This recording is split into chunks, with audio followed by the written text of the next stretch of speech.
There comes a moment when even water forgets it is gentle. It remembers what it once was: flood, storm, judgment, birth. And in your hand, it waits again. Not passive, not polite, but poised. Waiting for your voice. Waiting for your faith. Waiting to be activated. Holy water was never meant to sit still. It was never meant to be cute, ornamental, or ceremonial. It was meant to mark territory, to push back darkness, to remind the earth and the spirits beneath it that you do not stand alone. You think it's just water. But the kingdom never used common things the common way. Spit healed the blind. Mud restored sight. A staff split seas. A touch raised the dead. And now this water, this quiet, still water, is waiting to become weapon. There is a shift in the air. Not loud, but final. Something is closing, something is unlocking, and the doorway sits between now and July 10th. You can feel it in your body, the sense that something is unsettled, the dreams that carry weight, the silence that follows you around the room. It's not anxiety, it's awareness. Heaven is looking for agreement, and the clock is not waiting for your comfort. Most will ignore this moment. Most will scroll. Most will say, that's for someone else. But the Spirit doesn't waste warnings on spectators. And if you are hearing this now, it means you've already been marked, chosen, summoned, accountable. What you do with this water before July 10th will either shield your house or expose it, will either sanctify what you touch or allow darkness to keep feeding. This is not superstition. This is alignment. So go ahead. Keep calling it just water and see what you lose, or consecrate it. Speak over it. Use it with fire in your bones and see what you gain. Subscribe if your spirit hasn't gone numb. And if it has, then comment below and tell the rest of us why you're still afraid of waking up. You are not too late. You are not too tired. You are not too far gone. You have not missed it. You are not behind. You are not ordinary. This world has tried to name you by your wounds, by your age, by your delays. It has labeled you with what you've lost instead of what you still carry. But heaven knows better. You are not forgotten. You are not finished. You are not on the sidelines. You are a vessel, still breathing, still burning, still bound to divine assignment. You are a witness of the impossible, a keeper of sacred memory, a gate through which God still wants to move. You are chosen, not casually, not accidentally, not generally. You are handpicked for this hour, this generation, this moment before July 10th. This is not a date. This is an appointment, an intersection between earth and heaven, an opportunity to re-step into the authority that never left you, only got buried beneath fatigue, fear, and familiarity. The enemy would love for you to think your strength is behind you, that the best of your days are archived in stories and journals, that your time has passed. But he only lies when something dangerous is waking up. God doesn't retire his vessels. He refines them. He doesn't shelve the seasoned. He sharpens them. You have survived enough to be useful. You've been humbled enough to be trusted. And what's coming requires voices that know what it costs to stand. You don't need a stage. You don't need a spotlight. You don't need a platform. You need resolve. You need conviction. You need courage to say yes again, with more clarity than ever before. The weight you feel isn't weariness, it's inheritance. The ache you carry isn't defeat, it's preparation. You weren't overlooked, you were hidden, so that when you emerge, you wouldn't come with noise, but with holy fire. You have not been disqualified by what happened, you have been equipped by it. The pain you thought discredited you is the very thing that carved the capacity to carry oil.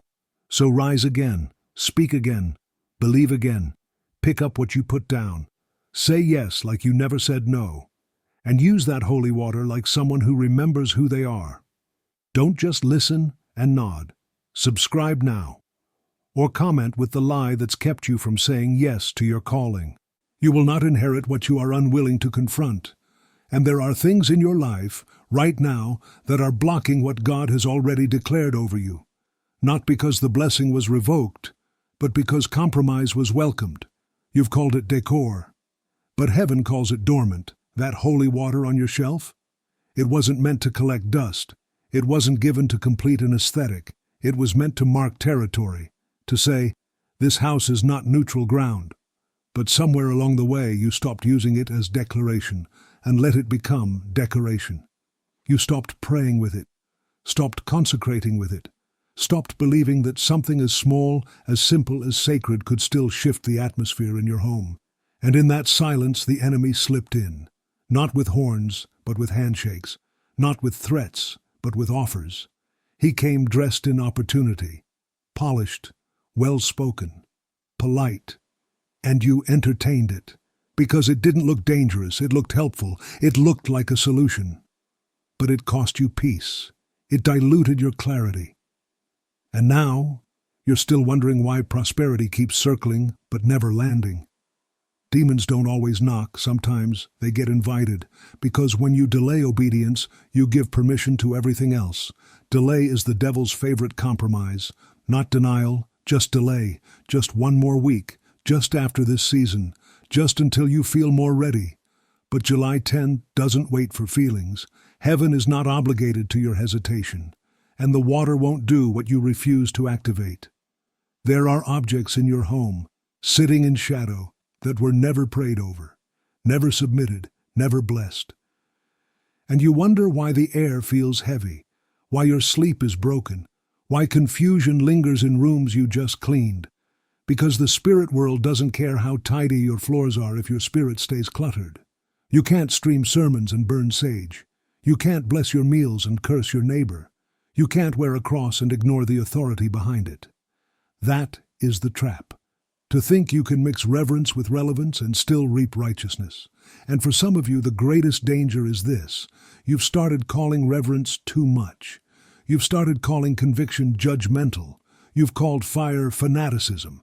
And now the only thing lukewarm is not your theology. It's your altar. You don't need to buy more oil. You need to guard the one you already have. You don't need louder prayers. You need cleaner hands.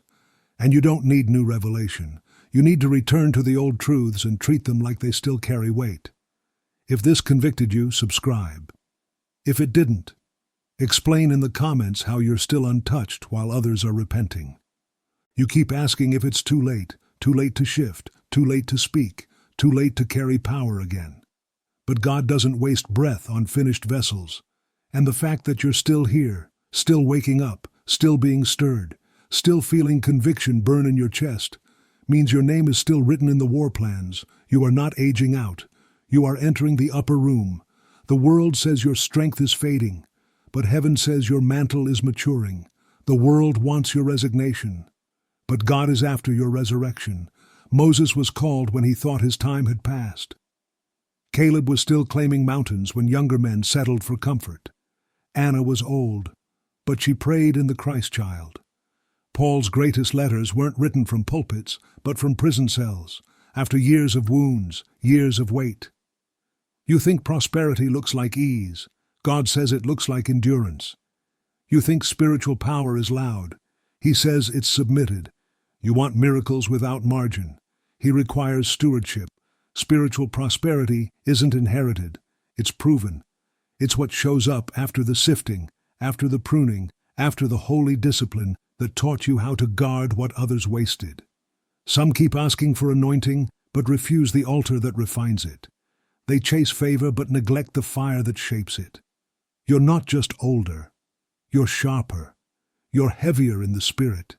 You've walked through things that made lesser people curse God, but you stayed. You stood. And that kind of faith isn't rusty. It's dangerous. It's rare. Holy water wasn't given to spectators. It's not for shelves. It's not for sentimental rituals. It's for warriors. It's for intercessors. It's for those who know that prosperity is not what you gather.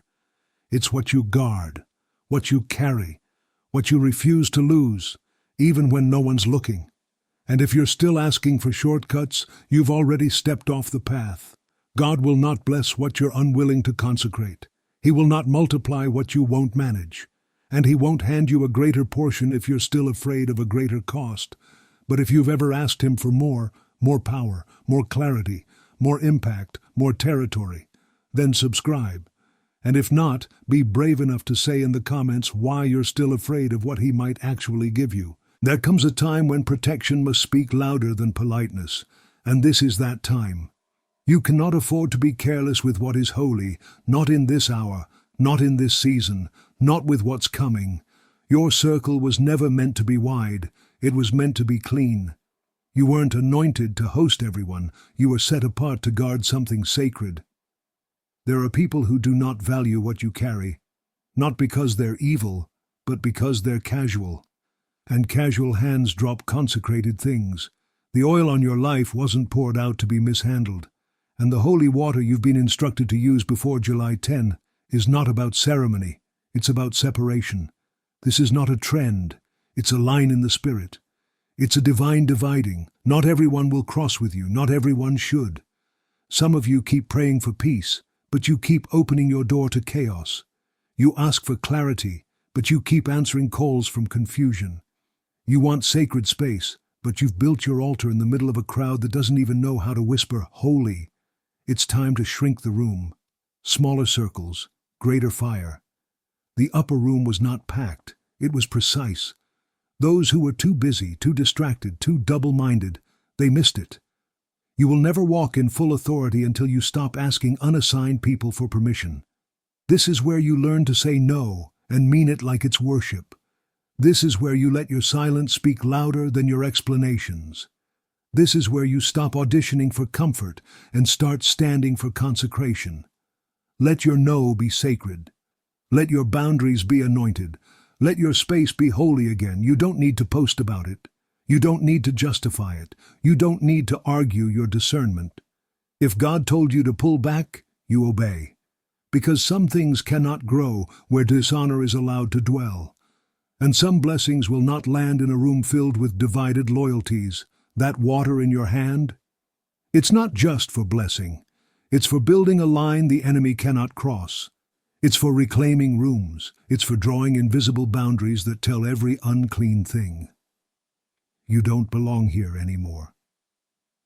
Stop asking for peace while negotiating with what disturbs it. Stop praying for God's presence while entertaining what quenches it.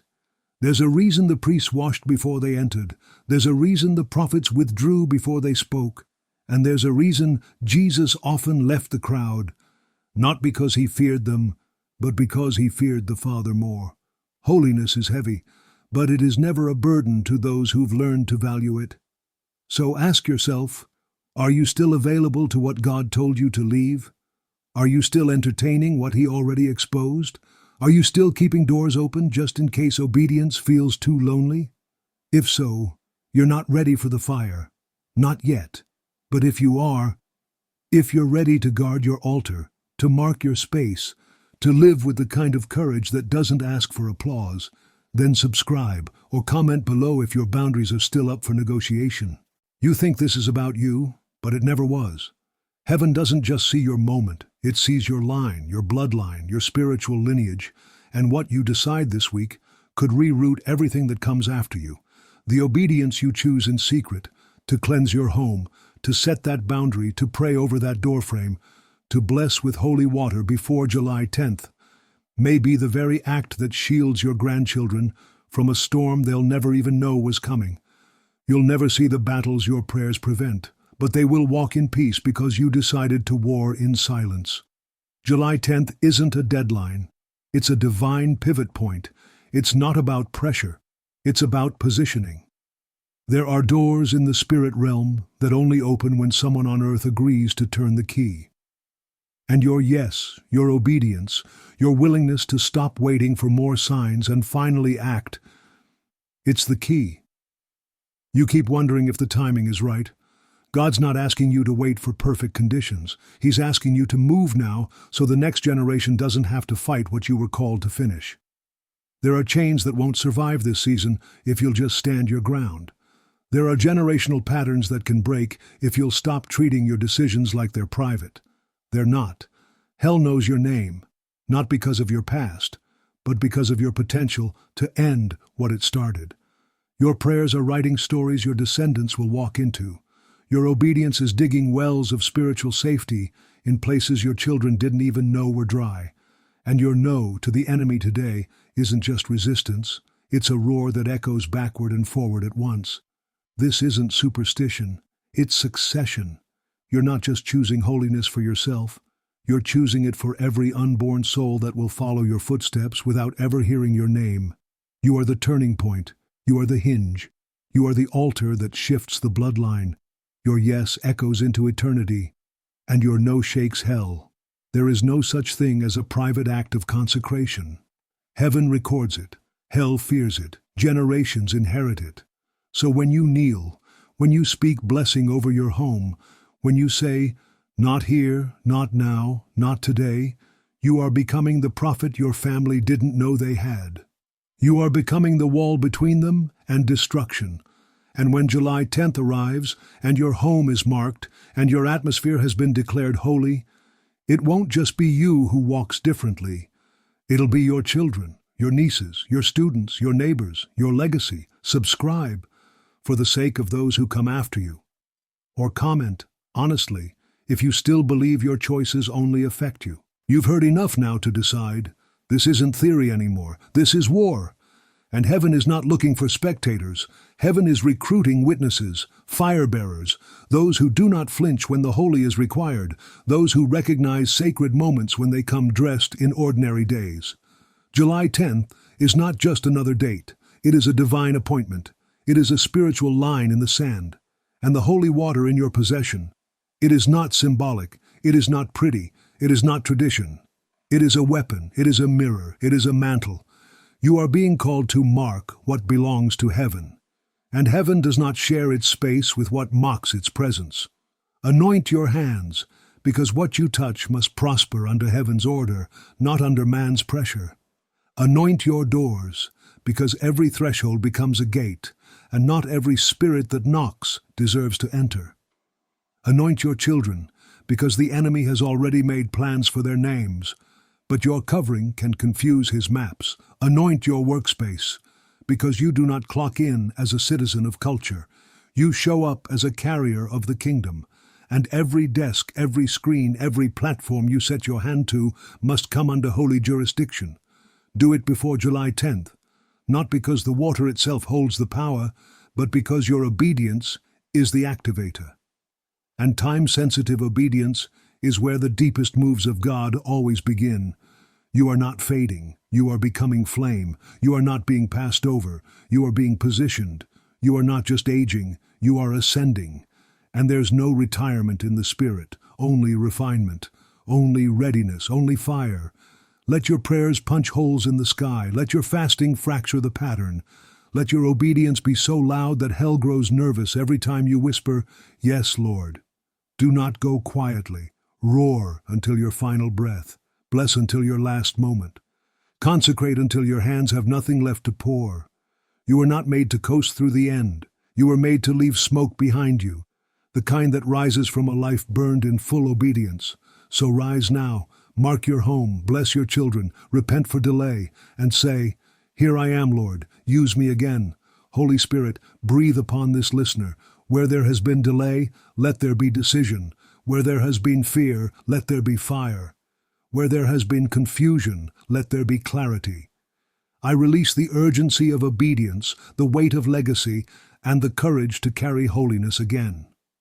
Let July 10 be remembered in their story, not as a superstition, but as the day their house shifted, the day their line turned, the day obedience won. If this was your confirmation, then act like it. Subscribe now to Pope Leo XIV Unveiled. This is not entertainment, this is alignment. And if you still won't, then leave a comment and confess. What is it you're truly afraid of? Obedience or awakening?